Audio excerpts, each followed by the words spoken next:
ପିଶାଚିନି ଲାଗୁଛି ସରପଞ୍ଚ ଆଜ୍ଞା। ଆମେ ମଣିଷ ମାନେ ୟାର ମୁକାବିଲା କେମିତି କରିବା? ଆରେ ଆମକୁ କିଛି ନା କିଛି ତ କରିବାକୁ ପଡିବ। ଗୋଟିଏ କାମ କର, ଗୋଟିଏ ଦୌଡ଼ି ଆଣ ଆଉ ତା ଉପରେ ପକେଇ ଦିଅ। ତାପରେ ଜଣେ ଗାଁ ଦୌଡ଼ିର ବ୍ୟବସ୍ଥା କଲା। ସେତିକି ବେଳେ ପିଶାଚିନିକୁ ଗାଁ ଲୋକଙ୍କର ଶବ୍ଦ ଶୁଣାଗଲା। ସେ ତାର ମୁଣ୍ଡକୁ ପଛକୁ ବୁଲେଇଲା। ତାର ମୁହଁ ବହୁତ ଭୟଙ୍କର ଥିଲା। ସମସ୍ତ ଗାଁ ଲୋକେ ତାକୁ ଦେଖି ଥରିବାକୁ ଲାଗିଲେ। ଆରେ ମରିଗଲି ରେ, ଇଏ ତ ବହୁତ ଭୟାନକ ଲାଗୁଛି ସରପଞ୍ଚ ଆଜ୍ଞା। ଇଏ ତ ଆମକୁ ଜୀବନ୍ତ ହିଁ ଖାଇଯିବ। ଏବେ କଣ କରିବା ଆମେ?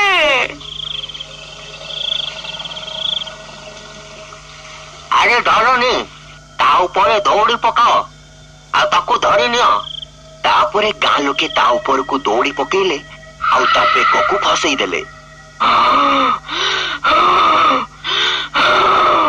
ପିଶାଚିନି ଛଟପଟ ହେବାକୁ ଲାଗିଲା ଆଉ ଟାଣି ହୋଇ ପାଣି ଭିତରକୁ ଯିବାକୁ ଲାଗିଲା। ଛାଡିବନି ଭାଇମାନେ, ୟାକୁ ହାତରୁ ଯିବାକୁ ଦେବାନି, ଧରିକି ରଖିଥାଅ। ତାପରେ ସେ ପିଶାଚିନି ପାଣି ଭିତରକୁ ଚାଲିଗଲା। ସରପଞ୍ଚ ଆଜ୍ଞା, ଇଏ ତ ପାଣି ଭିତରକୁ ଚାଲିଗଲା। ଏବେ କଣ କରିବା ଆମେ? ସମସ୍ତେ ଦୌଡ଼ି ଧରିଥାଅ, କେହି ବି ଦୌଡ଼ି ଛାଡିବନି। ତାପରେ ଧୀରେ ଧୀରେ ଦୌଡ଼ି ତାଙ୍କ ହାତରୁ ଖସିବାକୁ ଲାଗିଲା। ଆରେ ଅକର୍ମା ଗୁଡାକ, ତୁମେ ସବୁ ଦୌଡ଼ି କାହିଁକି ଛାଡିଦେଲ? ଶୀଘ୍ର ଆସ, ମତେ ସାହାଯ୍ୟ କର। ମୁଁ ଏକାଏ ଦୌଡ଼ିକୁ ଧରି ପାରିବିନି। ଆଉ ତାପରେ ସବୁ ଗାଁ ଲୋକେ କାଲୁ ପଛରେ ଦୌଡ଼ି ଧରି ଛିଡା ହୋଇଗଲେ। ଜୋର ଲଗାଅ, ହଁ ହଁ, ଜୋର ଲଗାଅ, ହଁ ହଁ। ଆଉ ତାପରେ ଟ୍ୟୁବୱେଲ ଭିତରୁ ଗର୍ଜିବାର ଶବ୍ଦ ଶୁଣାଗଲା ଆଉ ଦୌଡ଼ି ଟ୍ୟୁବୱେଲ ଭିତରକୁ ଟାଣି ହେଇ ଚାଲିଗଲା। ଆରେ ମରିଗଲି ରେ, ମୁଁ ତ ଆଗରୁ ହିଁ ଜାଣିଥିଲି। ଇଏ ବୁଢା ସରପଞ୍ଚ ସମସ୍ତଙ୍କୁ ଦିନେ ନା ଦିନେ ମରେଇକି ଛାଡିବ। ଆଉ ଦେଖୁ ଦେଖୁ ସବୁ ଗାଁ ଲୋକେ ସେ ଦୌଡ଼ି ସହିତ ସେ ଟ୍ୟୁବୱେଲ ଭିତରକୁ ଚାଲିଗଲେ। ଚାରିପାଖ ଶାନ୍ତ ପଡିଗଲା। ସେଠି କୌଣସି ଗାଁ ଲୋକର ଚିହ୍ନ ବର୍ଣ୍ଣ ବି ରହିଲାନି। ଏଇ ସବୁ ଦୃଶ୍ୟ ଜଣେ ଗାଁ ଲୋକ ଦେଖୁଥିଲା।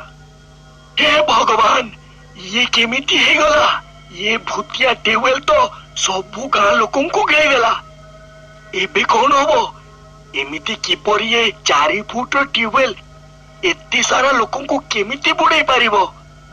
ଏମିତି ହିଁ ଚାଲିଥିବ ଯଦି ଦିନେ ପୁରା ଗାଁ ଏଥିରେ ବୁଡିଯିବ।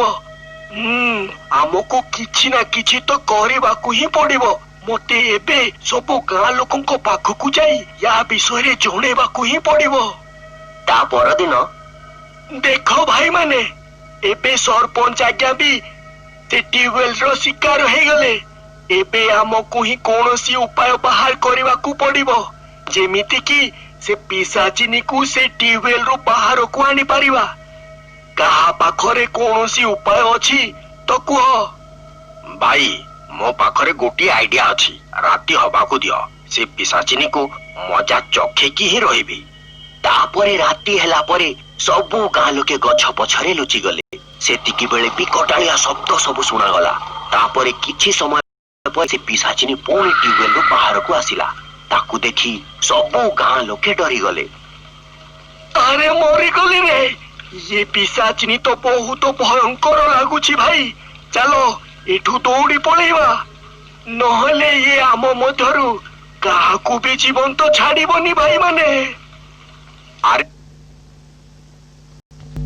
फ्रेंड्स, यदि आप देखा चाहते ताले हम चैनल को लाइक और सब्सक्राइब।